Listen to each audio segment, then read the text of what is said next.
Hello everyone, and welcome once again to the Heir's Lair. I'm your host, Jonathan Taylor. Today's video, as has already been mentioned by the title, is another one of my very sporadic how to write videos, where I look into a writing topic that I notice circulating on writing social media, or maybe one that just pops into my head, and I look into what the best way to answer that question would actually be. And the question I decided to look into for this video is how to write fight scenes, or more specifically, action scenes in a broader sense. Because I do actually think there's more to action than simply fighting. And what covers one could also cover the other. And given that I describe myself as an action fantasy author, and my current work in progress is my most action heavy piece so far, I might be one of the people who is most qualified to actually give this advice.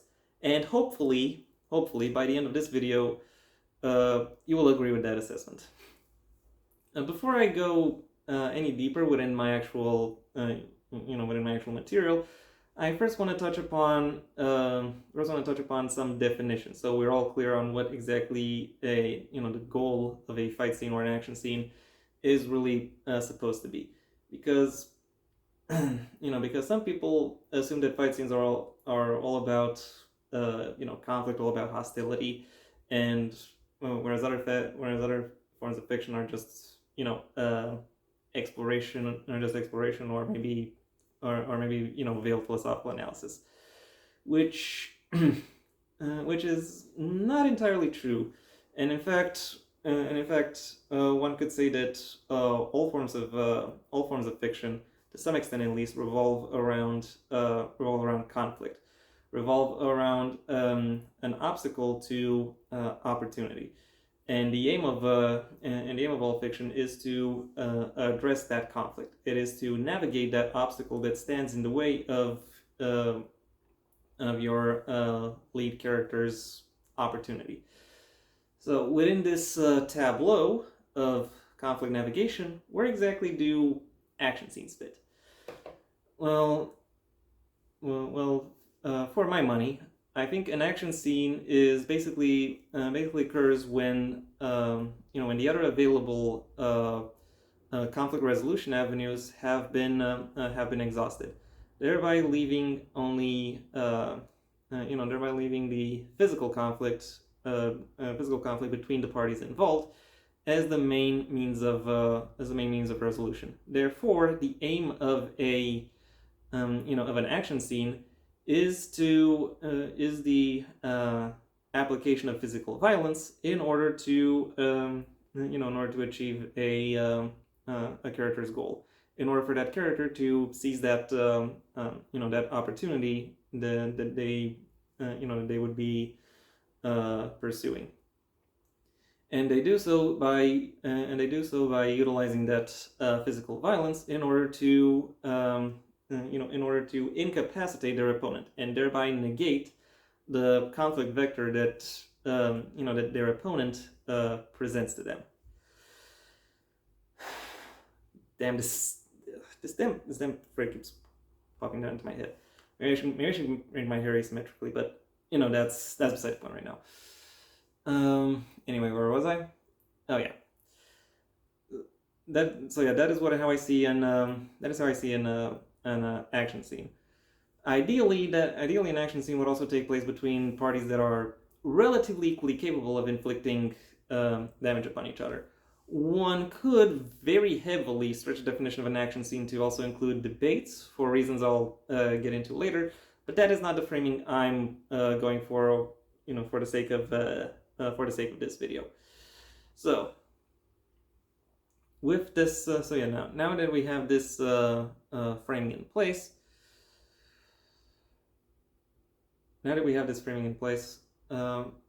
it's time I go a little bit more into specifics. Because while I do say that action scenes are all about the application of physical violence, bodies or parts thereof don't necessarily need to need to come in contact with each other. For this, for the sake of an action scene, clashes between between various weapons, forms of magic, or high-tech equipment count to the same count to the same degree. Because however in those in which because that really only changes the scope of the scene itself, but the actual goal remains very much very much the same: overcoming the conflict vector that is presented by the conflict vector that is presented by the opposition's physical characteristics. and in order to have a good grasp on what makes on what would make an author's writing scene work, said author needs to understand or be able to piece together what exactly the physical attributes and the equipment at a character's disposal would actually yield, and and therefore what it is that said character can do, can do with this equipment, it can do with this combination, and also what other characters who they could interact with, who are potential opponents, could yield with with their particular combination of physical attributes and equipment. To be noted here is that um, uh, the primary thing to consider here is is not just a raw number, as in who can punch the hardest always wins. Rather, it is about something that I've also covered in last week's video, the dimensionality of conflict. It's about how the characters are able to use their characteristics and their equipment in order to effectively take control or negate the control other people have over a particular situation. And in order to most effectively quantify that, it is important to have a solid grasp on the various potential results that that the various interacting elements would have, i.e., what could counter what advantages or disadvantages results within any given situation, etc., etc. And those are some particulars that I really can't that I really can't get into right now, because they because they very much depend on each particular story. But there are certain things that that would need to be taken into account regardless. They're taken into account regardless, and I've already gone through. I've already gone through most of them.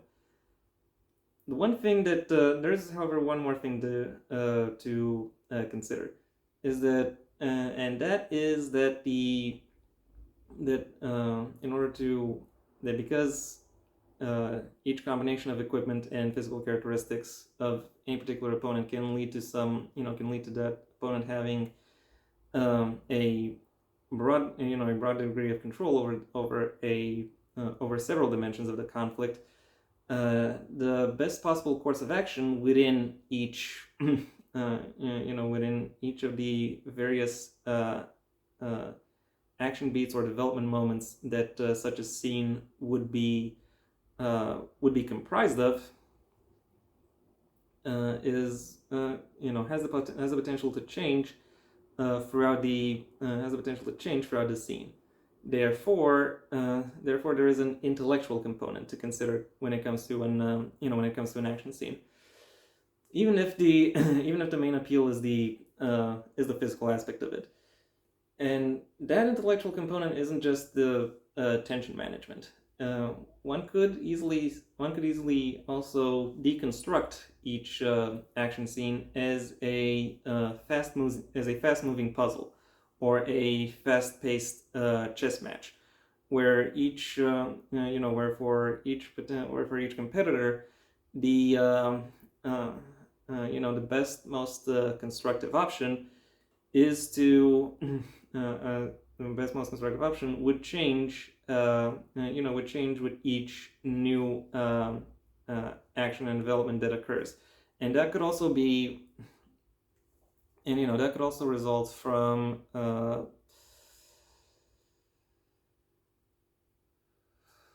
and that could also result from the previous action development. So things happen, situations change, and within that situation, the best course of action is a different one. Then they go down the best course of action. The situation changes again. Another course of action is the best, and so on, and so on and so forth, until eventually, one of the parties involved in the in the action scene is the is the only one who can continue continue over the course of the over the course of the story. The only one who isn't incapacitated by the way the action scene has progressed.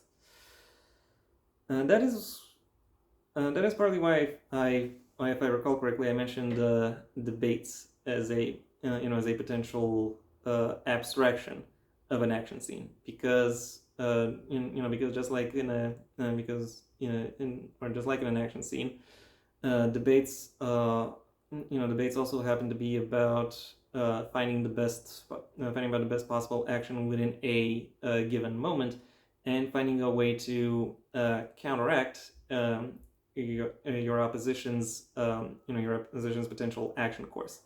The main difference between them being that a debate is mostly takes place within a verbal medium, and takes place mostly within a verbal dimension. The conflict dimension in the debate is verbal, whereas within an action scene it is physical.